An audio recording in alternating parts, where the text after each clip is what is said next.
نحمده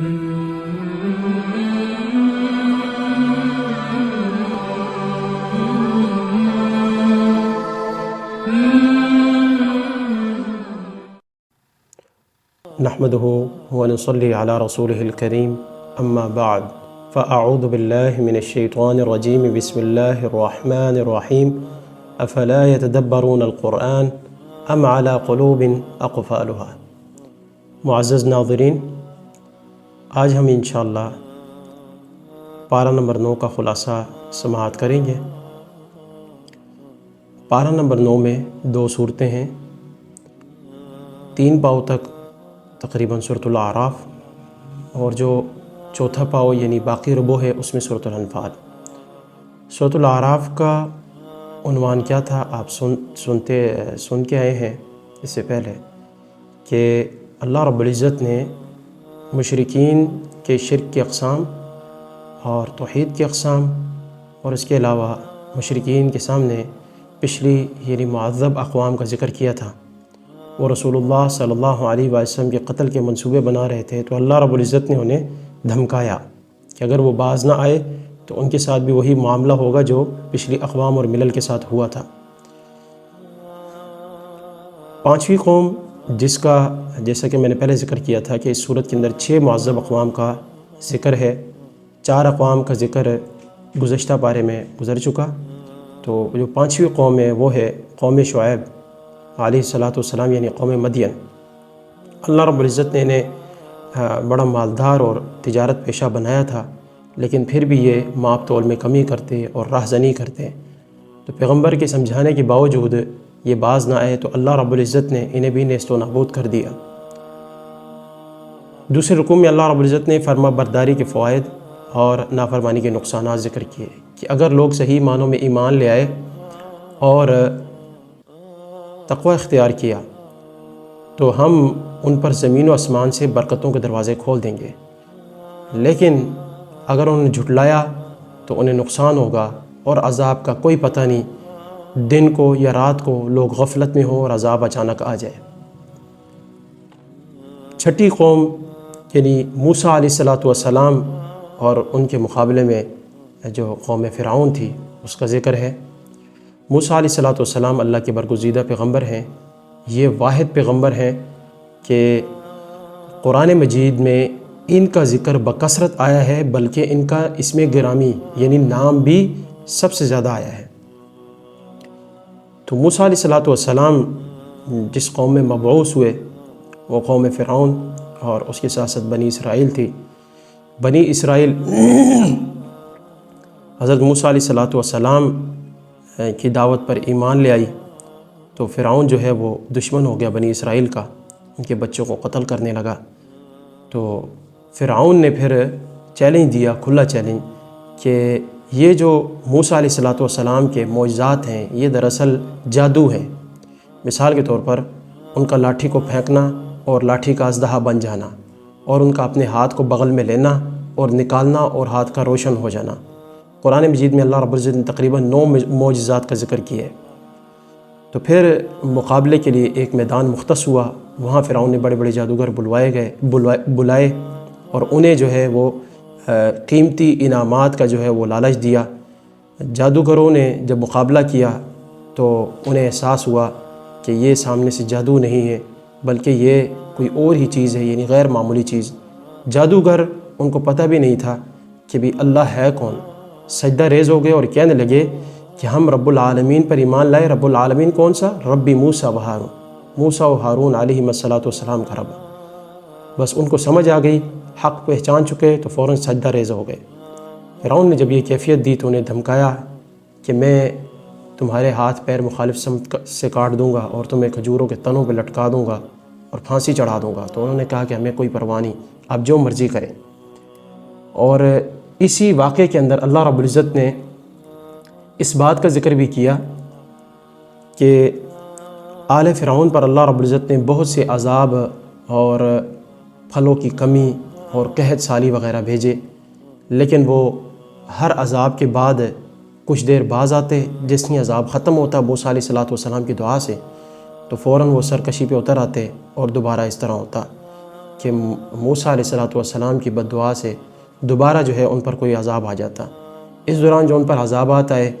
وہ اللہ رب العزت نے مختلف چیزوں کا طوفان بھیجا، مثلا ٹڈیوں کا، جوؤں کا اور مینڈکوں کا، اور اس طرح خون کی کثرت کہ وہ جو چیز استعمال کرتے اس میں خون آ جاتا۔ تو بہرحال موسیٰ علیہ السلام سے درخواست کی کہ اللہ رب العزت سے دعا کریں ہمیں آپ کا رب جو ہے نا اس مشکل اور مصیبت سے نجات دلا دے۔ موسیٰ علیہ السلام نے دعا کی اور شرط یہ لگائی کہ آپ جو ہے نا بنی اسرائیل کو آزاد کریں گے، لیکن قوم فرعون نے ایسا نہیں کیا، تو اللہ رب العزت نے قوم فرعون کو غرق کر دیا۔ بنی اسرائیل اس سے پہلے آپ سنتے آئے ہیں کہ بنی اسرائیل جو ہے وہ ان کے جرائم جہاں دیگر تھے، وہاں ان کی حالت ظاہر یہ تھی کہ موسیٰ علیہ السلام کے ساتھ ہیں اور موسیٰ علیہ السلام سے درخواست کرتے ہیں۔ کہیں دیکھا کچھ لوگوں کو کہ وہ بتوں پہ مجاور بن کے بیٹھے ہوئے، تو کہا کہ جی ہمارا بھی اس طرح کا کوئی الہ بنا دیں جیسے ان کا ہے۔ موسیٰ علیہ السلام بڑی سختی سے پیش آئے اور کہا کہ انکم قوم تجہلون، کہ تم جاہل قوم ہو، اللہ کو چھوڑ کر جو رب العالمین ہے میں کوئی اور بت بنا لوں اور تمہیں اس پر مجاور بنا کر بٹھا دوں۔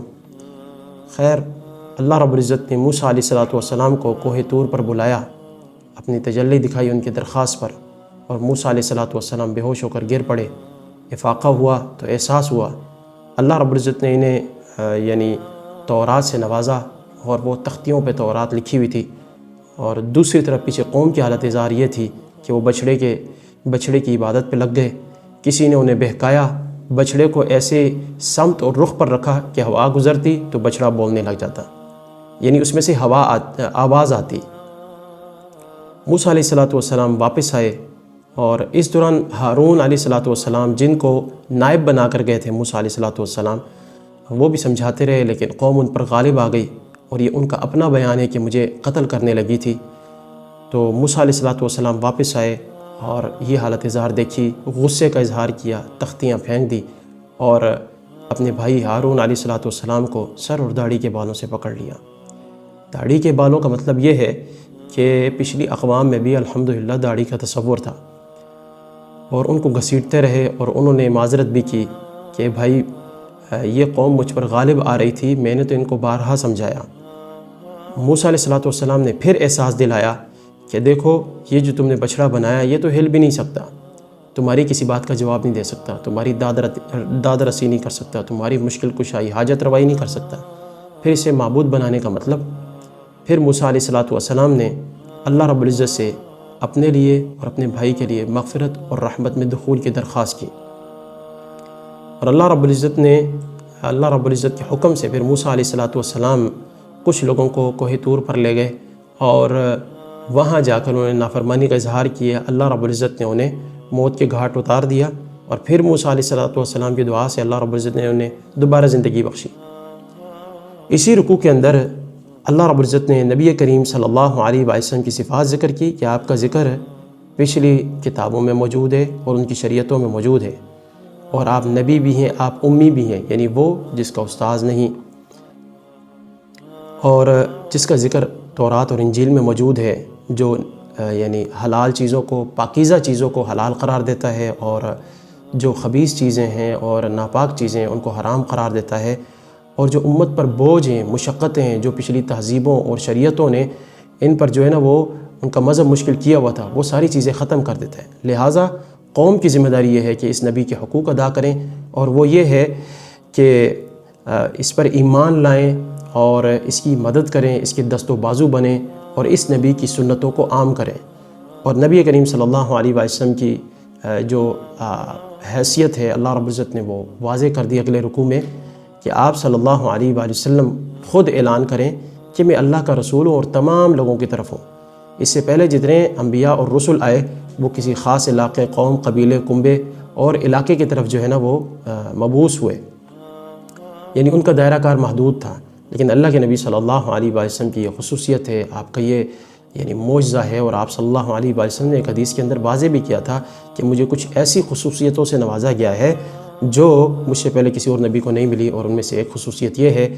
کہ اللہ کے نبی صلی اللہ علیہ وسلم آخری نبی، تمام لوگوں کی طرف قیامت تک کے لیے مبعوث کیے گئے ہیں، اور لوگوں کے لیے ضروری ہے کہ وہ ایمان لائیں۔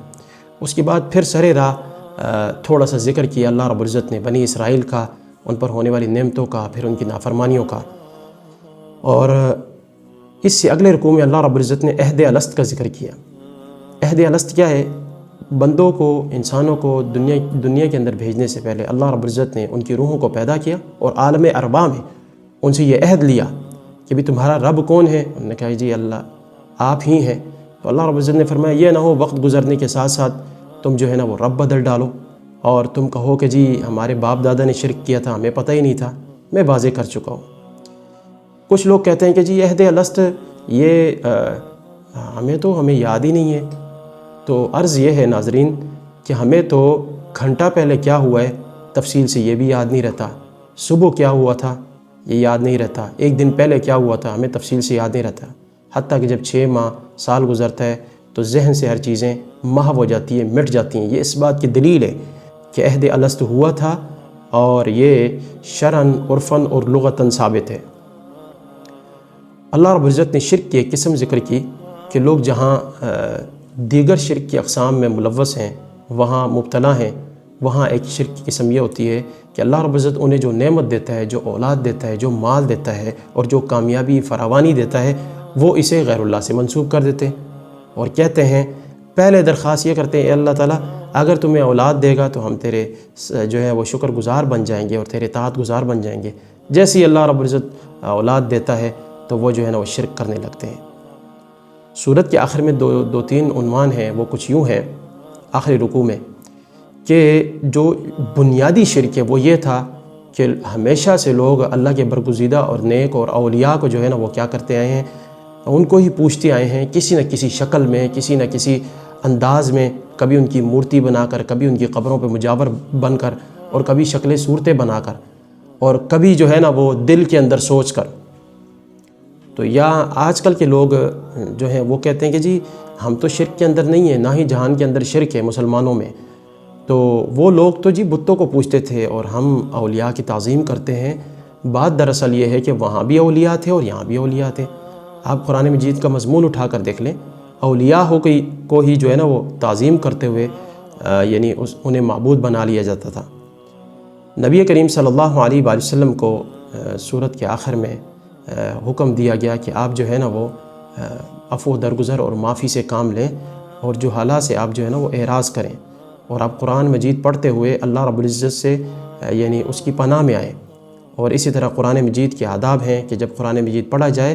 تو پھر غور سے سنو اور خاموش رہو۔ اگر اللہ رب العزت کی طرف سے رحمت چاہتے ہو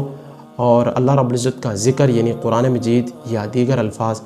وہ تم آہستہ بلند آواز سے مختلف انداز سے کر سکتے ہو۔ ناظرین یہاں سورۃ الاعراف مکمل ہوئی۔ سورۃ الانفال، انفال نفل کے جمع ہے، اس کا معنی ہوتا ہے زائد۔ یہ سورت جو ہے مدنی سورت ہے اور یہ غزوہ بدر کے بعد نازل ہوئی ہے اور اس کا تعلق غزوہ بدر سے گہرا ہے۔ سورۃ الانفال اور اس کے بعد جو سورۃ التوبہ اگلے پارے میں آئے گی، اس کے اندر زیادہ تر جہاد کے مضامین بیان ہوئے ہیں۔ معزز ناظرین، سورت کے آغاز میں اللہ رب العزت نے ایمان والوں کا ذکر کیا کہ ان کے اوصاف یہ ہیں کہ ان کے دل جو ہے نا اللہ کا ذکر سے ڈر جاتے ہیں، اور جب آیات تلاوت کی جاتی ہیں تو ان کا ایمان بڑھ جاتا ہے اور وہ نماز قائم کرتے ہیں، اللہ کی راہ میں خرچ کرتے ہیں، اور یہی سچے مومن ہیں، اور ان کے لیے ہی ہر قسم کی مغفرت، درجات اور رزق کریم ہے۔ اس کے بعد اللہ رب العزت نے غزوہ بدر کا ذکر کیا۔ پس منظر کچھ یوں تھا کہ مشرکین مکہ نے ہجرت کے باوجود یعنی مسلمانوں کا پیچھا نہیں چھوڑا اور اکا دکا حملے بھی کرتے، تو اس کے بعد